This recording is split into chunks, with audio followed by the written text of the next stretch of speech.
Benedict Cumberbatch is one of Britain's most talented actors, playing iconic roles like Sherlock Holmes and Dr. Stephen Strange in The Avengers. The name's Sherlock Holmes and the address is 221B Baker Street. In this video, I'm going to analyse Benedict Cumberbatch's accent, and then I'm going to show you how he changes it and adapts it for each movie role that he has. But before we do that, I'd like to take a quick moment to say thank you to Lingoda for sponsoring this video. They are an online language platform that offer English lessons, and they have right now their sprint promotion. I'm going to tell you more about that later on. But right now, it's time for Benedict Cumberbatch.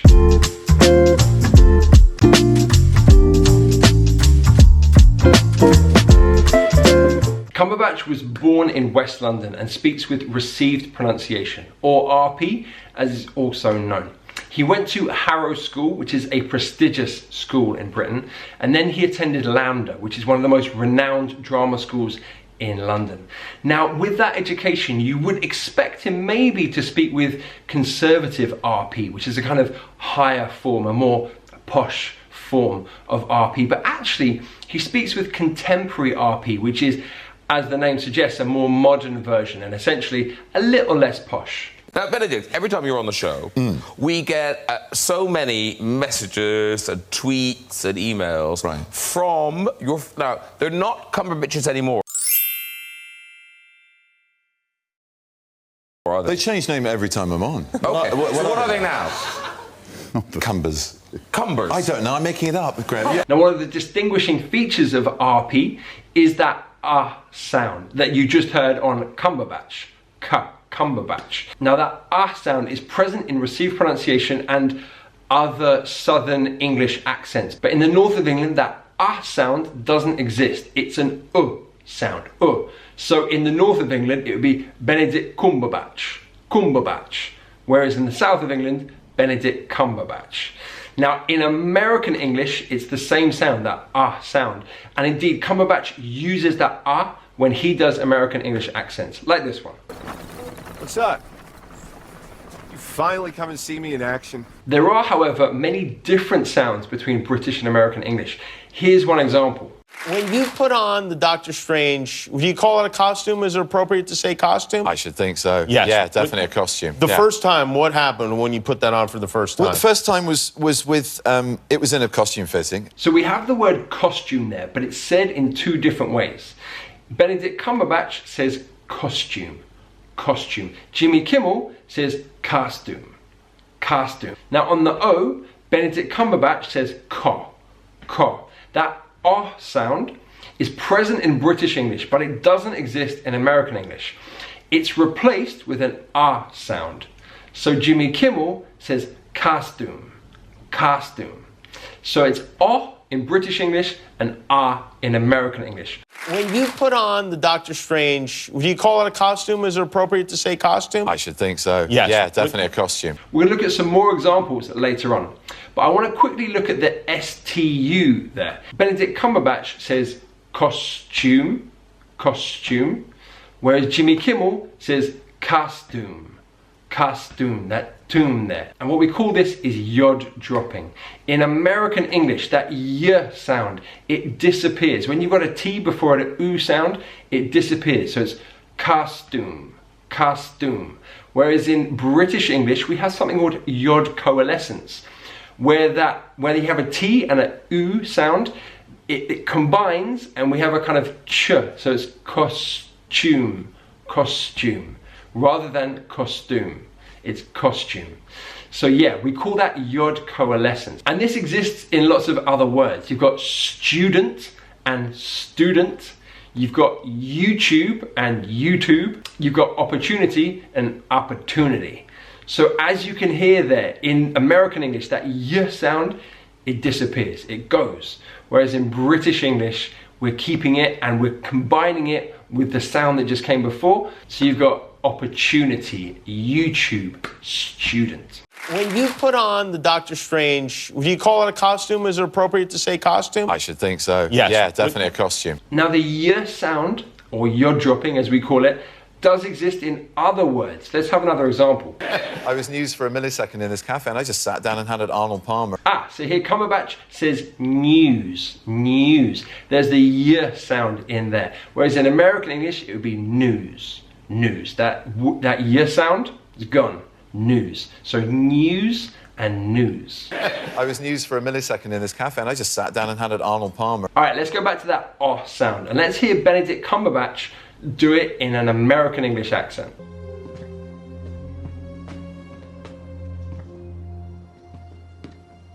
Mr. Strange? Doctor, actually. Well, no, not anymore, surely. Aha, so did you hear it there? He says doctor, doctor. So we've lost the oh sound, doctor, as he would say it in his normal accent, and he's replaced it with the ah sound, the American English doctor.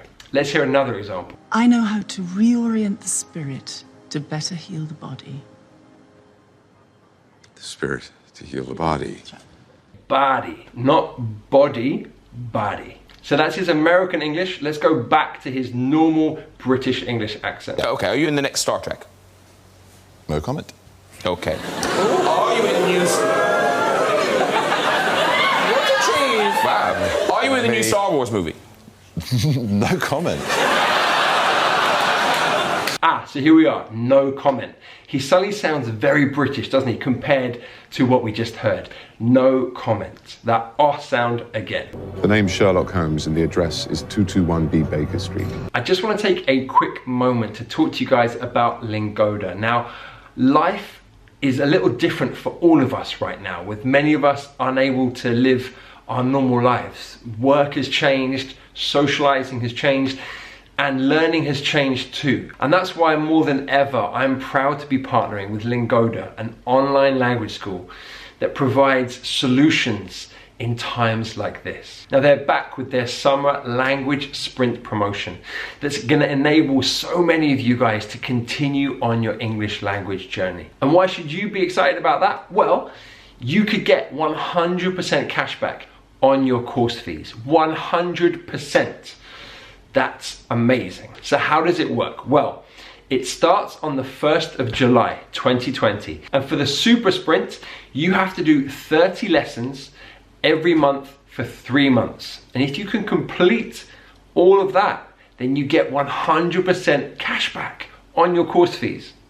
Now, if that seems like a little bit too much of a commitment, which it can do, you could do the Sprint Challenge, which is 15 lessons per month for 3 months. So that's half the lessons. And therefore you get 50% cashback on your course fees. Again, an amazing offer. Now, why do I love Lingoda? Well, there are all levels. So it doesn't matter if you're a beginner, intermediate, advanced, they've got a level for you. All of their teachers are native English speakers, which is fantastic. Class sizes are small, usually like 3 people, which is tiny. And best of all, you can learn anytime, anywhere. So you could be in your pajamas learning English. I mean, most of us are spending a lot of time in our pajamas, right? Not just me, yeah? So you could be in your pajamas learning, you could be in bed, you could be on your sofa, you could be in the park. It doesn't matter, you can learn anytime, anywhere. Now you must sign up by the 15th of June and there is a €49 deposit. But you can get 10 euros off that deposit by using my offer code, which is CLASS10, all right? The link is just below this video. Click that link, use the offer code CLASS10 to get your discount. Now, I think this is an amazing time right now to take advantage of this offer, to start your language journey with Lingoda, to make learning English a habit and to try it out, try online learning. It could be the future for you. So have a look at the link below. Please read all the terms and conditions before signing up. But yeah, guys, I'm so excited about this and thank you to Lingoda for partnering with me on this. All right, let's get back to Benedict Cumberbatch. Another sound that divides British English and American English is the T, the T sound. Let's have a look at Doctor Strange and see how Benedict Cumberbatch deals with the T sound. Each of those maps was drawn up by someone who could see in part, but not the whole. We are made of matter and nothing more. You're just another tiny, momentary speck within an indifferent universe. Okay, did you hear him say that? Matter. matter. He's using the American T, which is what we call a flap T. It kind of sounds like a D, matter, matter. Obviously that's not his natural T sound. Let's hear him in his natural accent use that T sound. Riggory. You know, it ruins it a little when you call the bad guy Matt.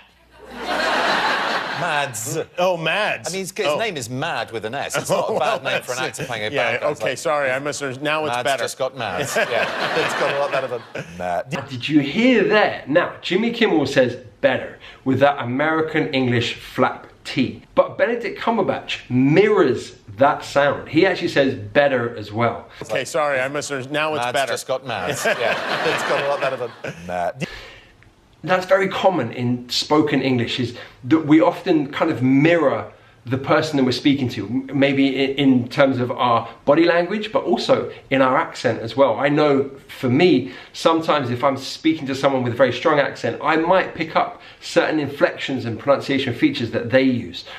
And Benedict Cumberbatch is using that T as well. He's in America, he's surrounded by American things, you're gonna adapt. He has just heard Jimmy Kimmel say better, so he also says better. Okay, sorry, I misunderstood. Now it's Mads better. just got mad. Yeah, it's got a lot better than Mad. However, that's not his natural T sound. Let's listen to his normal T sound. I kind of put the idea that I was playing a superhero on the back burner, and then in this costume fitting, as the cloak was coming on, I just sort of looked in the mirror and I started to smile like a giddy child. So there it is, fitting. That's the true T sound that you would expect from Benedict Cumberbatch, that RP T sound. Beats, and I kind of put the idea that I was playing a superhero on the back burner, and then in this costume fitting. But here's an example of why he speaks contemporary RP and not conservative RP. She worked on Thor, and I got to forget all of her other credits now, but yeah, I know she's done quite a few of the films, and that suited me down to the ground. Did you hear that word, that? He actually says that. He doesn't pronounce the T sound. And this is an example of elision, which is a part of connected speech. It's how we blend words and sounds together. So he says, that suited me down to the ground. So let's break that down. We have that and suited. That ends with T, and the next word begins with a consonant sound, S. So he's merging the two together, and when that happens, we drop that T sound. So it's not that suited, that would take a long time to say, it's that suited, that suited. So he's dropping that T, and as I said, that's something we call elision. So when we have a T at the end of a word, and the next word begins with a consonant, that T is usually dropped. And that is an example of contemporary RP. You probably wouldn't do that in conservative RP or the Queen's English. You're more likely to pronounce every sound, articulate every word perfectly, so it'd be that suited, like that. I know she's done quite a few of the films, and that suited me down to the ground in many ways. In the film The Imitation Game, Benedict Cumberbatch plays Alan Turing, and in this role he uses conservative RP. Here's an example. I don't speak German. What? I don't speak German. Now there you can hear the word don't. His articulation of that is sort of rounded lips, and it's articulated at the front of the mouth. So don't. And that's definitely a feature of conservative RP, is that the vowel sounds are produced at the front of the mouth. Don't. And it's kind of a closed, more of a closed mouth shape than other accents. I don't speak German. As far as I can tell, I've barely made par. My God, you're serious. Would you prefer I made a joke? Oh, I don't think you know what those are. Hardly seems fair that that's a requirement for employment here. And there again, we have requirement, require. Now, usually that would be a triphthong. That require is a triphthong, but in conservative RP, they'll squash that sound down to make just one sound, almost like a monophthong. So it's not require, it's require. It's an R sound. So yeah, that's a feature of conservative RP. On other words, like tire would be tire, fire would be fire, desire would be desire. So you can hear that kind of squashing of three vowel sounds into one vowel sound. And that's something that he wouldn't do in his normal contemporary RP. He would say requirement. But in this role, because it's conservative RP, require. kind of hard for me to do, but you get the idea. And actually, going back to his education, someone that went to Harrow School, you might expect to speak with this accent, with this conservative RP. Certainly in the past, anyway. These days, I'm not so sure, but Cumberbatch doesn't stop there. He can do almost any accent. Here's his Southern American accent. I am the God of Abraham, the God of Isaac, and the God of Jacob. And here's his Australian English. Look, anyone can take a bundle of information and toss it up on a website and call it news. And people buy our papers for something a little more discerning. People still buying your paper? So as you can see, Cumberbatch is very versatile when it comes to accents. If you're interested in learning more about other accents of British stars, I have lots of other videos. I've got Emma Watson, the Queen, David Beckham, Adele. Please check them out, guys. Thank you so much for watching, guys. Please remember to share this video with anyone you know that's trying to learn British English. And remember to sign up for the Lingoda Language Sprint. The link is in the description below. Go click it, check it out. Take your English to the next level. All right, guys, thank you so much. This is Tom, the Chief Dreamer, saying goodbye.